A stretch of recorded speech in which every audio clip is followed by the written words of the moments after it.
Hi, welcome back to the garden. Today is Thursday, April 27th. We're planting. It rained all day. It quit just a little bit ago.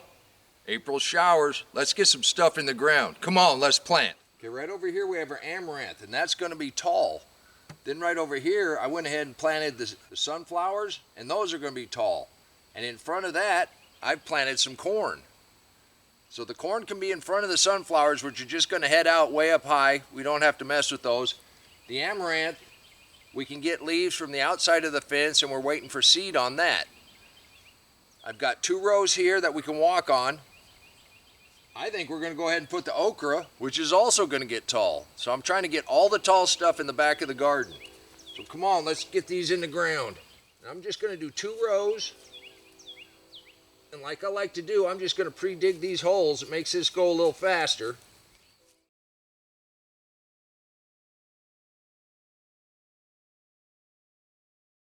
I'm thinking these are cantaloupe and we got someplace else to put them.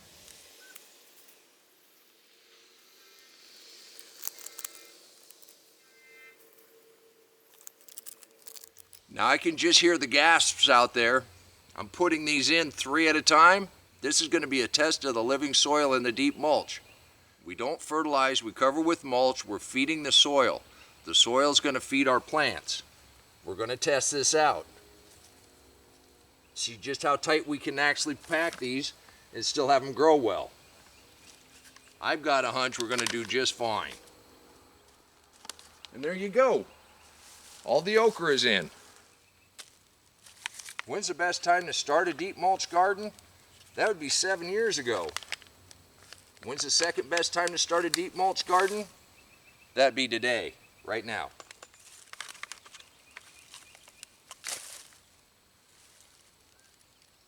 And I sure hope these are cantaloupe.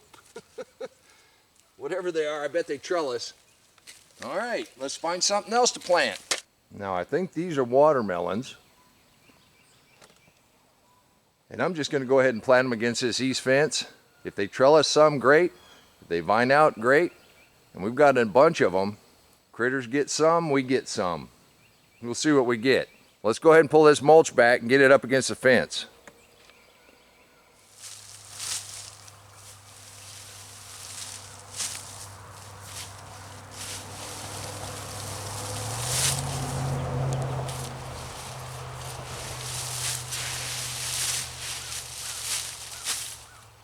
We got a big combination of wood chips, hay, leaves, grass, cut and drop.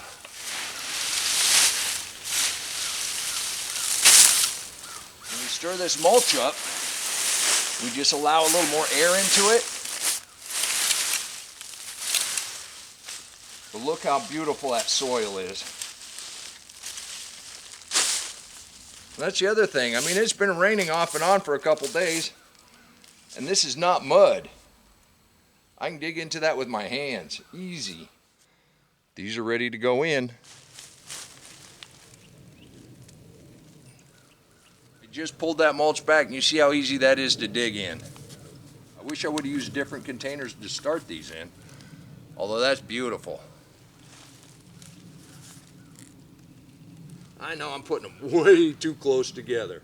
Now if I was really concerned, I'd pick the biggest 2, plant them, let the rest go to the mulch pile. I can't do that. We got a lot of plants. Who knew they were all going to sprout? Right here, I didn't treat this area for those voles. You saw me pull the mulch back. I want to put a little bit of castor oil down before I mulch this, and I'll do that tomorrow. Well, let me pull a little more mulch back.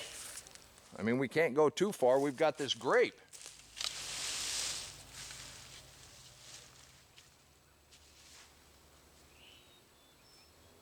A little before you got here, I got these cucumbers in, and I'm sure they're cucumbers. But I'm going to plant some carrots in front of them.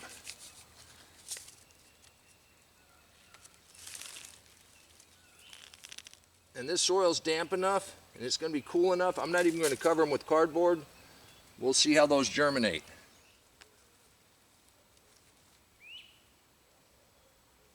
There's some rocks in over here.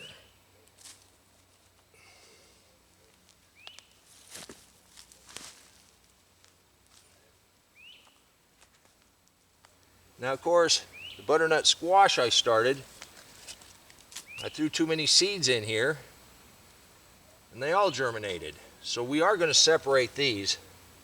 You just tease them apart.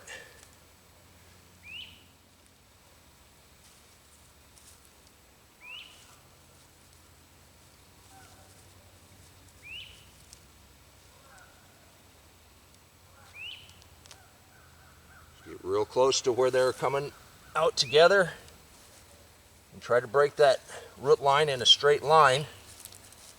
We'll see if I'm successful or not.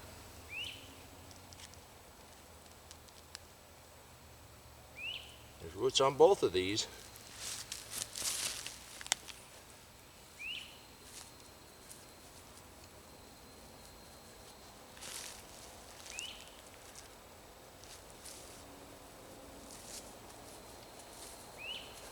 There's a row of butternut squash. It really only takes that much time. And since I'd already pulled the mulch back on this one, I had treated it for those little voles. So let's go ahead and mulch in around this. I'm doing this initial mulch with shavings just to cover the soil. And as these get bigger, we'll go ahead and mulch with the other organic material. 2 days ago I was in panic mode. Now we've got a lot of stuff in the ground. We still got a few things to put in, like about 45 tomatoes. We want to take an inventory of what we've already got planted. We've got some butternut squash, we got zucchini, we got spaghetti squash, we got beans, we got tomatoes, we got marigolds, beets, cilantro, leeks, kohlrabi, Swiss chard, rutabagas, peppers, spinach, carrots, cantaloupe, broccoli, peppers, okra, sunflowers, corn, amaranth, potatoes, maybe watermelon, maybe some other kind of melon. I don't know, that's what makes it fun. I should have marked everything, but you know what? In the deep mulch living soil, we can pack it all very close together. It's not about pretty rows, it's about food. I almost gave up on this grape, but it's breaking. Carrots are doing good. The overwintered hot peppers, they're doing good. You can do this too. If you want to learn more about the living soil, click that link right there. If you want to learn more about the deep mulch, click that link right there and I'll meet you right back in the garden. And remember, until next time, take care of yourself, take care of your family, and God bless you.